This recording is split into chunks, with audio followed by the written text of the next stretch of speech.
Hello students, स्वागत है हमारे यूट्यूब चैनल पर। पिछले क्लास में बहुपद का क्लास समाप्त हो चुका था। आज बीजगणित में आगे आपको दो चर वाले रैखिक समीकरण युग्म के बारे में जानना है। इस चैप्टर से आपको एग्जाम में 5 से 7 नंबर तक का प्रश्न पूछता है, जो कि आप चुटकियों में हल कर सकते हैं। यदि आपको थ्योरी पता रहेगा तो न्यूमेरिकल खुद बनेगा। इसलिए आप पहले थ्योरी समझिए, बाद में इस पर आधारित हम दूसरे वीडियो में आपको सवाल बताएंगे। करेक्ट? आइए देखते हैं।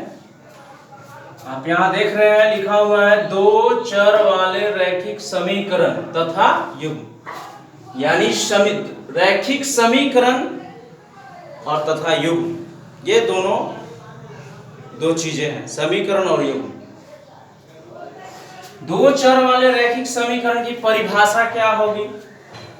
यहां लिखा है ax plus by plus c बराबर अगर 0 हो तो दो चर वाले रैखिक समीकरण कहते हैं, बशर्ते कि a तथा b का मान शून्य नहीं।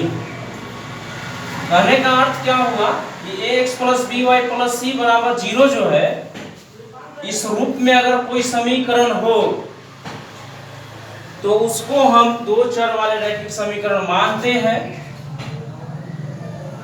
लेकिन a और b का मान जो है शून्य होना नहीं चाहिए। दो चर वाले रैखिक समीकरण के अनगिनत हल होते हैं, क्योंकि उसमें जब दो चर रहेगा x या y या फिर a या b, तो हम जितना चाहे उसका मान निकाल सकते हैं। इसलिए कहा जाता है कि दो चर वाले रैखिक समीकरण का जो होता है अनगिनत हल होता है, उसके हलों की संख्या जो होती है अनगिनत होती है। मैं यहाँ युग्म की बात नहीं कर रहा हूँ, मैं समीकरण की बात कर रहा हूँ। तो दो चर वाले रैखिक समीकरण के अनगिनत हल होते हैं, युग्म के अनगिनत हल होते हैं, ऐसा मैंने नहीं कहा है। दो चर वाले रैखिक समीकरण में a, b, c, कहने का मतलब हुआ आपको a, b और c, ये जो है वास्तविक संख्या। वास्तविक संख्या कहने का मतलब a का मान, b का मान और c का मान 0, माइनस 5, 7, 10, एनीवे कोई अंक हो सकता है, लेकिन a और b दोनों 0 नहीं हो सकता। हो सकता है कि a 0 हो तो फिर b 0 नहीं होना चाहिए, तब हम वैल्यू निकाल सकते हैं कोई एक चर का। अन्यथा अगर दोनों 0 हो जाएगा तो फिर वो दो चर वाला रैखिक समीकरण नहीं होगा। दो चर वाले रैखिक समीकरण में x तथा y का मान समीकरण को संतुष्ट करता है। अगर यहाँ से x और y का मान जो निकालेंगे, पुनः अगर हम दोबारा इस समीकरण में उसको डालेंगे तो वो समीकरण को संतुष्ट करना चाहिए। संतुष्ट करने का मतलब बराबर 0 आ जाना चाहिए, या बराबर इधर जो अंक होगा उतना आ जाना चाहिए x y का मान रख के। दो चर वाले रैखिक समीकरण में यदि x तथा y है तो समीकरण x y के लिए चर हो। अगर यहाँ x y के बदले u और v रहेगा तो u v के लिए दो चर वाले रैखिक समीकरण होगा। a b रहेगा तो a b के लिए होगा।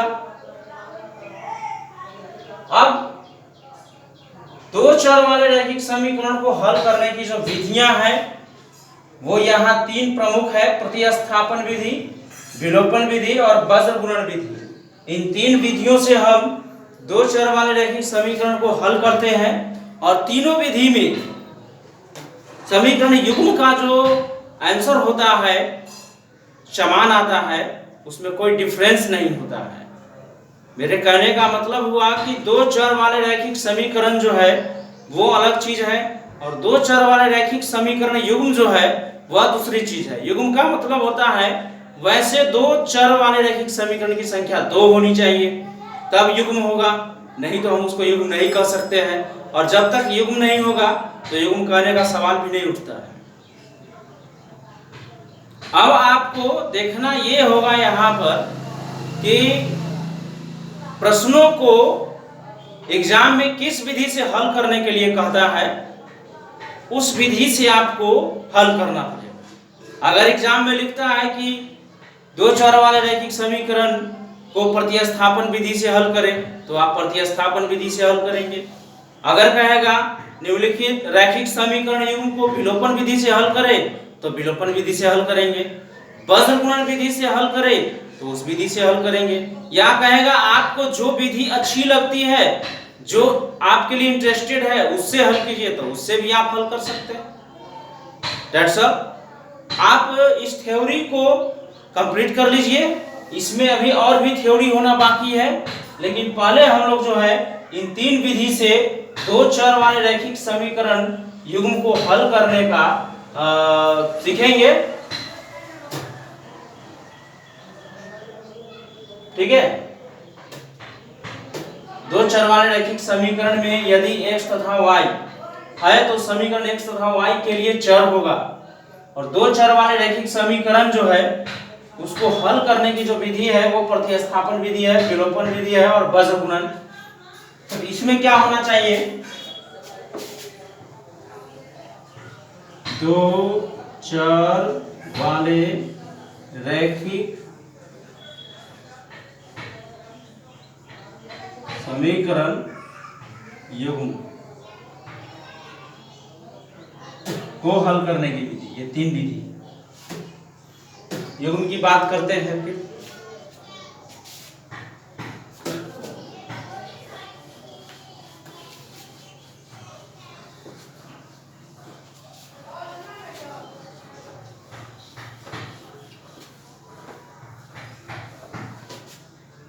इस प्रकार से युग्म का मतलब होता है a1x plus b1y plus c equal to 0, जहाँ c1 होगा, a2x b2y प्लस c2 बराबर 0। यह युग्म है। इस समीकरण युग्म को हल करने की तीन विधि है जो हम बता चुके हैं। ओके।